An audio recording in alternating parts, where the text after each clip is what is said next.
Good morning, everybody. Today's Cinderella tale is titled Mufaro's Beautiful Daughters. It's an African tale, and it's written by Steptoe. A long time ago, in a certain place in Africa, a small village lay across a river, a half-day's journey from a city where a great king lived. A man named Mufaro lived in this village with his two daughters, who were called Manyara and Nyasha.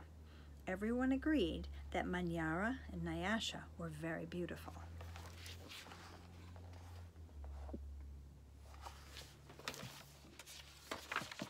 Manyara was almost honest, but she had a bad temper. She teased her sister whenever her father's back was turned, and she had been heard to say, "Someday, Nyasha, I will be queen, and you will be a servant in my household." "If that should pass," Nyasha responded, "I will be pleased to serve you. But why do you say such things? You are clever, strong, and beautiful. Why are you so unhappy?" "Because everyone talks about how kind you are, and they praise you for everything you do," Manyara replied. "I am certain that Father loves you best. But when I am queen, everyone will know that your silly kindness is only a weakness." So here is Manyara, and here is Nyasha.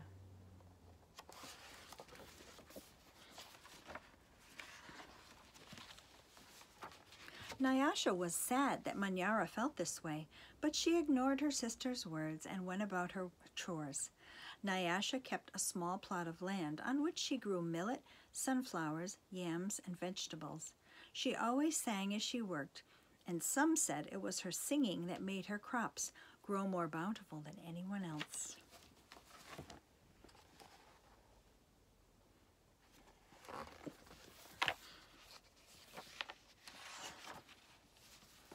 One day, Nyasha noticed a small garden snake resting beneath a yam vine.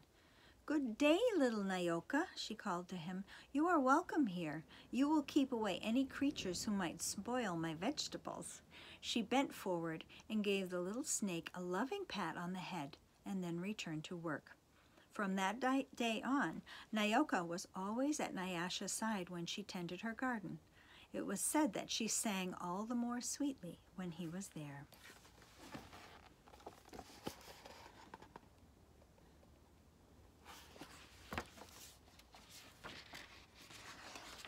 Mufaro knew nothing of how Manyara treated Nyasha. Nyasha was too considerate of her father's feelings to complain, and Manyara was always careful to behave herself when Mufaro was around. Early one morning, a messenger from the city arrived. The great king wanted a wife. The most worthy and beautiful daughters in the land are invited to appear before the king, and he will choose one of them to become queen. Mufaro called Manyara and Nyasha to him. "It would be a great honor to have one of you chosen," he said. "Prepare yourselves for a journey to the city. I will call together all our friends and make a wedding party. We will leave tomorrow as soon as the sun rises." "But father," Manyara said sweetly, "it would be painful for either of us to leave you, even to be the wife of a king. I know Nyasha would grieve to death if she was parted from you. I am strong. Send me to the city, and let poor Nyasha be happy here with you." Mufaro beamed with pride. "The king has asked for the most worthy and the most beautiful. No, Manyara, I cannot send you alone. Only a king can choose between two such worthy daughters. Both of you must go."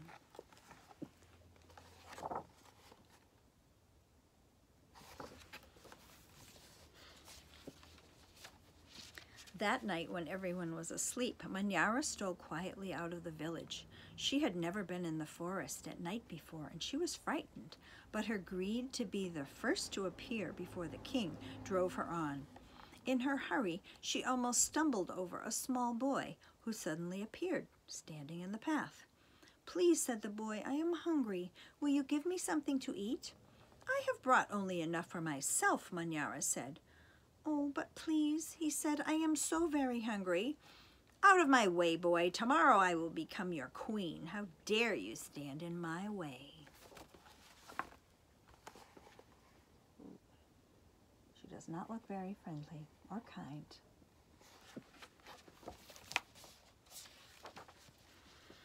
After traveling for what seemed to be a great distance, Manyara came to a small clearing. There, silhouetted against the moonlight, was an old woman seated on a large stone. The old woman spoke. "I will give you some advice, Manyara. Soon after you pass the place where the two paths cross, you will see a grove of trees. The trees will laugh at you, but you must not laugh in return. Later, you will meet a man with his head under his arm. You must be polite to him." "How do you know my name, and how dare you advise your future queen? Stand aside, you ugly old woman," Manyara scolded, and then rushed on her way without even looking back. There's the old woman. Just as the old woman had foretold, Manyara came to a grove of trees, and they did indeed seem to be laughing at her. "I must be calm," Manyara thought. "I will not be frightened." She looked up at the trees and laughed out loud. "I laugh at you, trees," she shouted, and hurried on. It was not yet dawn when Manyara heard the sound of rushing water. "Oh, the river must be up ahead," she thought. "The great city is on the other side." But there on the rise she saw a man with his head tucked under his arm. Manyara ran past him without speaking. "A queen acknowledges only those who please her," she said. "I will be queen. I will be queen," she chanted over and over as she hurried to the city. What do you think?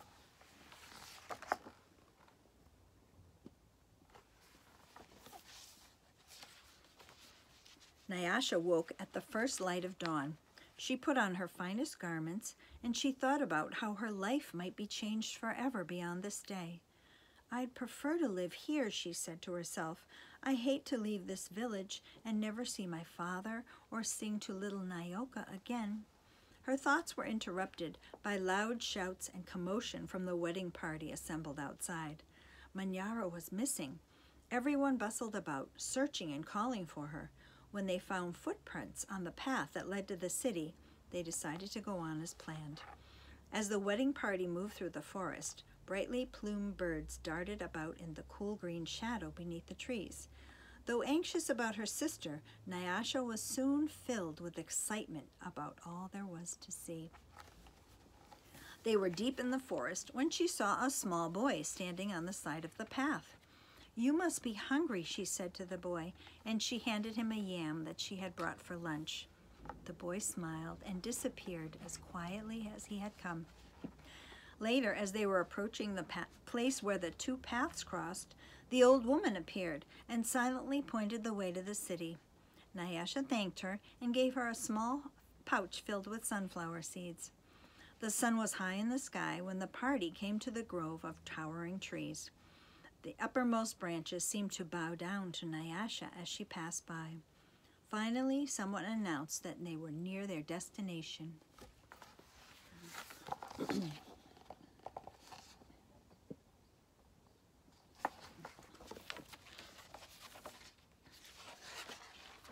Nyasha ran ahead and topped the rise before the others could catch up with her.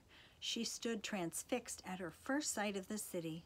"Oh, my father," she called, "a great spirit must stand guard here. Just look what lies before us. I never in all my life dreamed there could be anything so beautiful."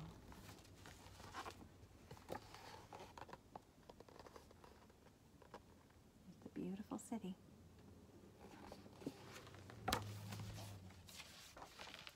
Arm in arm, Nyasha and her father descended the hill, crossed the river, and approached the city gate. Just as they entered through the great doors, the air was rent by piercing cries, and Manyara ran wildly out of the chamber at the center of the house. When she saw Nyasha, she fell upon her, sobbing. "Oh, do not go to see the king, my sister. Please, father, do not let her go. There's a great monster in there, a snake with 5 heads. He said he knew all my faults and that I displeased him. He would have swallowed me alive if I did not run. Oh, my sister, please do not go in that place." It frightened Nyasha to see her sister so upset, but leaving her father to comfort Manyara, she bravely made her way into the chamber and opened the door.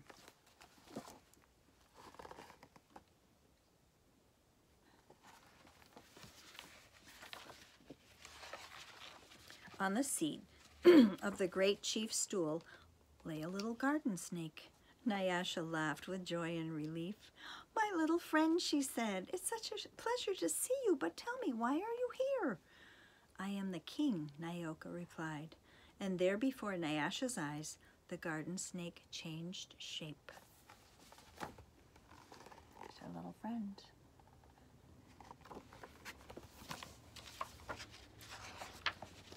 "I am the king, and I am also the hungry boy with whom you shared a yam in the forest. I am the old woman to whom you gave a gift of sunflower seeds. But you know me best as Nyoka. Because I have been all of these things, I know you would be the most worthy and the most beautiful daughter in the land.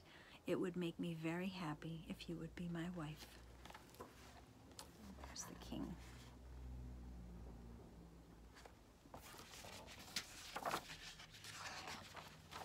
And so it was that a long time ago, Nyasha agreed to be married. The king's mother and sisters took Nyasha to their house, and the wedding preparations began. The best weavers in the land laid out their finest cloth for her wedding garments. Villagers from all around were invited to the celebration, and a great feast was held. Nyasha prepared the bread for the wedding feast from millet that had been brought from her village. Mufaro proclaimed to all who would hear him that he was the happiest father in all the land. He was blessed with 2 beautiful daughters, Nyasha the queen and Manyara the servant in the queen's household. It's the king's mother.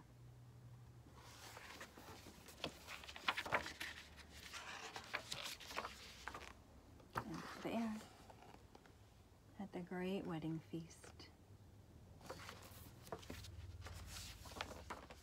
I hope you enjoyed that story. Very interesting story of kind of a Cinderella.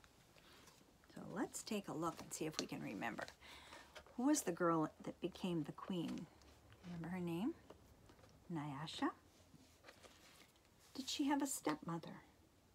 She did not. Did she have a stepsister? She did not. She had a regular sister who was not very kind. Was there a fairy godmother in this story? At first I thought maybe it was the old woman sitting on the stone. What do you think? Was there a dress that magically appeared?